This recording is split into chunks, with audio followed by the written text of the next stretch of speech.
At we're very confident. We have said this in a number of interviews already in the last few days, patungo hanggang kahapon, na if on the merits, insofar as what we have heard from both parties or from all parties, if on the merits, we're very confident that the charges will not be confirmed. Pero alam natin na itong kasong ito, narinig ko nga si Banat, if I'm not mistaken, he said earlier na itong trial na ito, hindi lang po ito judicial, political din ito. So doon tayo, or kami mismo, are having reservation on how this case will be resolved one way or another.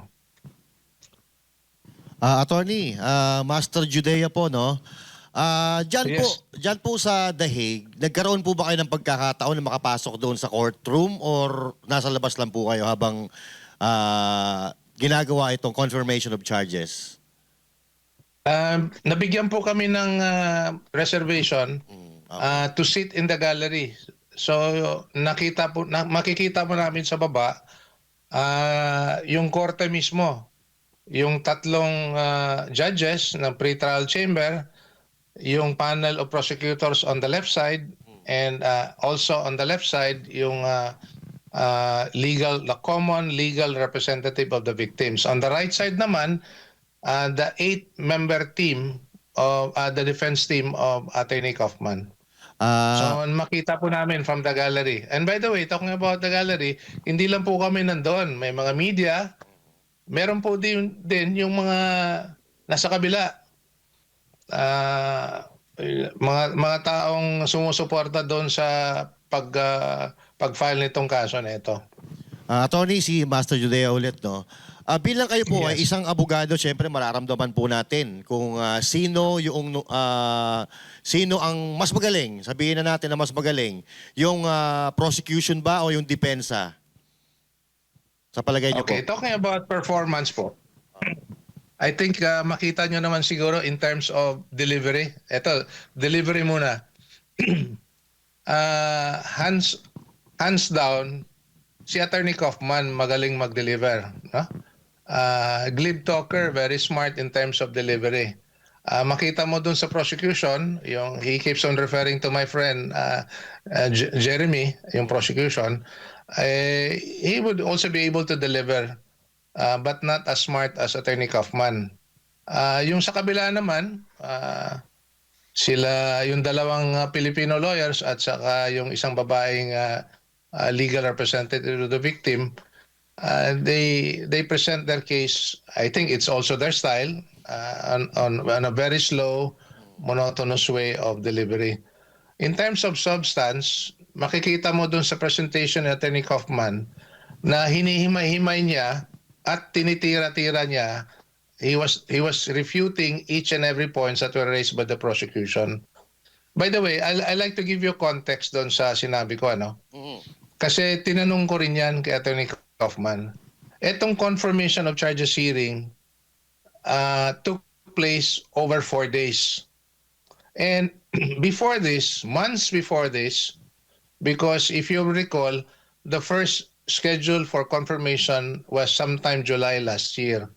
And even before that, meron ng tinatawag na exchange of information, documentary, audio, videos for the other side to consider. These are actually confidential exchanges. And whatever you submit to each other, supposedly alam ng korte. Ibig sabihin, nakalatag na rin sa yung mga ebidensya nito, itong mga dokumentong ito, sa records ng pre-trial chamber. Kaya tanong ko, bakit kailangan pa dumaan ditong very public confirmation of charges hearing? Kailangan daw para, kasi sa dami ng ebidensya na inailatag na, at least in private, kailangan daw summarize at least in 4 days yung mga argumento ng bawat ng bawat party, no? So yun po ang nangyari, na whatever was presented by the prosecution, hinighlight lang nila po yung mga malalakas, allegedly, mga malalakas na ebidensya na pwede nilang itapon against Mayor Rudy. Si Attorney Kaufman naman, nagpresenta to refute each and every points that were raised by the prosecution. So yun po ang nangyari kung bakit kailangan pa, and it's also part of the rules and procedure of under the Rome Statute and of the ICC na dadaan itong prosesong tinatawag na confirmation of charges. Good evening, Attorney Delgra. Si Coach Oli po ito. Alam nyo, Yes, Coach. ito yung bottom line na tanong ng taong bayan eh. Kasi sinasabi natin na malaki ang pag-asa kung ang titingnan ay ebidensya, pero syempre, political din to. And we all know that. Pero ang inaantay po ng taong bayan, gusto nilang malaman eh, na paano natin i-explain in layman's term na may pag-asa pa ba to? May aasahan ba tayo dito sa ginagawang hearing o talagang wala na, give up na? I like to borrow the words of Attorney Sal. Hope for the best, expect the worst. I like to put that in context. Ganito po yan. Unang-una, narinig ko yung earlier conversation niyo patungkol sa jurisdiction ng korte. Patungkol sa situation in the Philippines. And that's how they express it in the court. Philippine situation or situation in the Philippines. And then they would refer it to a particular person, as in this case, si Mayor Rudy. Now, sa ating Philippine judicial system, pag merong issue of jurisdiction, kailangan i-resolve muna yan. Kasi nga, kung mangyari na hanggang sa dulo makita na wala palang jurisdiction, walang saysay yung mga nangyayaring hearing sa nakita natin the last 4 days. No? In fact, the issue of jurisdiction is the core issue that Mayor Rudy have raised. Because in the first place, he have always maintained na walang jurisdiction ang ICC. Walang jurisdiction among other things because we are withdrawn from the ICC. The investigation that was conducted by the ICC investigators na kung totoo yung sinabi ng mga 18 former AFP personnel were conducted after the withdrawal, which was sometime 23, 22, nag-withdraw tayo 2018, made effective 2019. Ibig sabihin, wala na talagang jurisdiction yung ICC kung totoo yung narration of events ng mga dating sundalo. Now, nevertheless, unique as it may be in the rules of the ICC, they can proceed with, as in this case, the confirmation of charges hearing, kahit na may pending issue on jurisdiction. Kaya that one alone makes us wonder, even among us lawyers, kung bakit this process has to proceed. So, yun po, yung isang bagay na yan na unique to the ICC rules. So attorney, tuloy po tayo kahit questionable yung jurisdiction. Ngayon, kunwari, bandang dulo, iba ang desisyon ng ICC laban kay PRRD, pero napatunayan din na walang jurisdiction. Pwede bang mabawi yon, yung desisyon na yon, and at the same time, pwede ba silang pasagutin etong mga gumawa ng pag-abuso sa batas ng Pilipino and at the same time yung ICC dahil knowing na walang jurisdiction, tumuloy sila? As I mentioned earlier, it's quite unique na tumuloy kahit na hindi pa na iklaro, finally resolved the issue of jurisdiction. And by the way, I've made mention earlier na pati si Mayor Rudy have not accepted these proceedings. In fact, he have said that this is a sham proceeding insofar as he is concerned. Because hindi niya inaatrasan ito Kung merong kaso patungkol sa anumang ginawa niya nung mayor siya at nung presidente, he assumes full legal responsibility. That said, he also said na it will have to be a Filipino court tried by a Filipino judge kung ano mang kaso na ilalatag. So, nung kahapon nga, pagkatapos nasabi ko na I was asked yesterday afternoon when everything was finished, anong masasabi ko sa nakakahiya, no? Nakakahiya na dalawa on two aspect na a foreign court has to hear this case and it's viewed all over the world in that sense, no?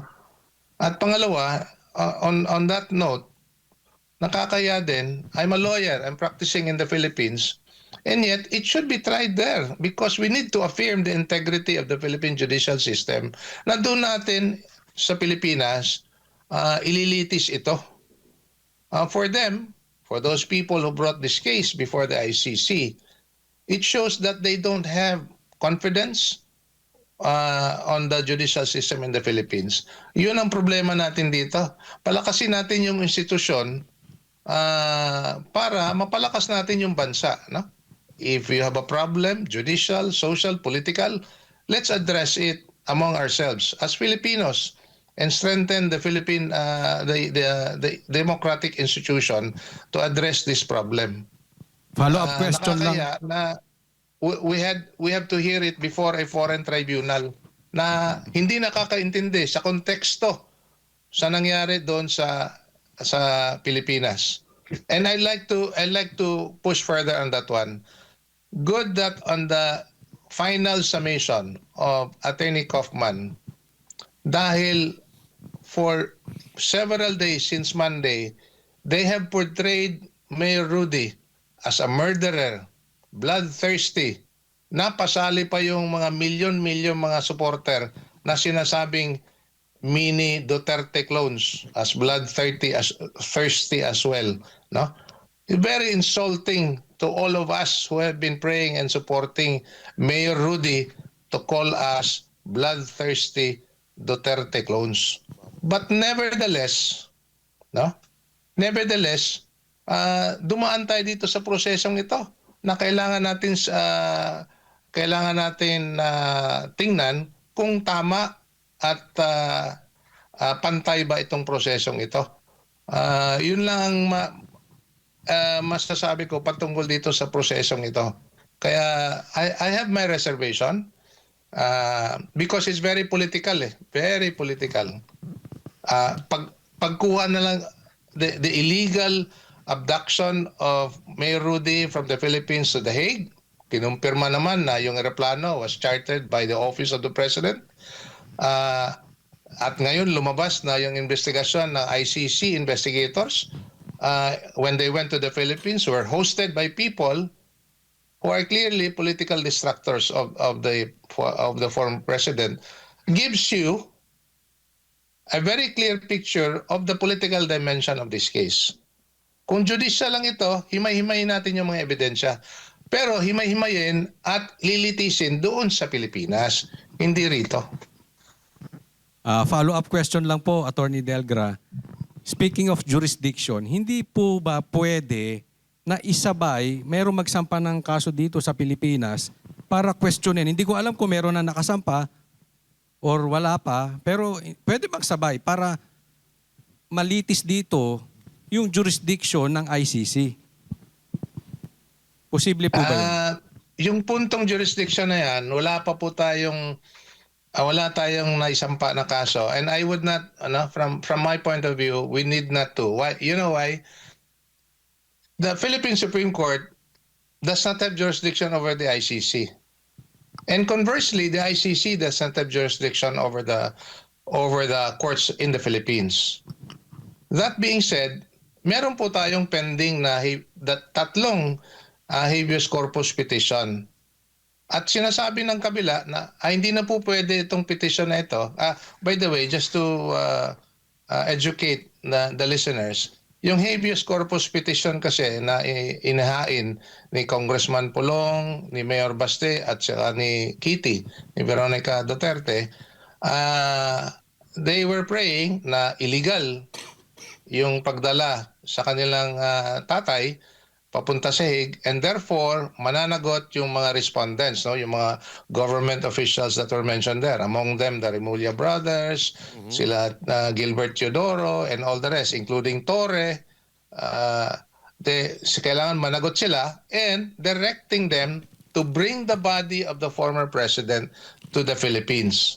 So I think that is what's more important insofar as having to address kung sino talaga ang may jurisdiction sa person of Mayor Rudy. Ngayon, ang sinasabi nila, ang ICC meron kasi may warrant of arrest. Tayo naman, nagsasabi tayo na ang Korte Suprema has power to direct the respondent to bring the body of former president back to the Philippines.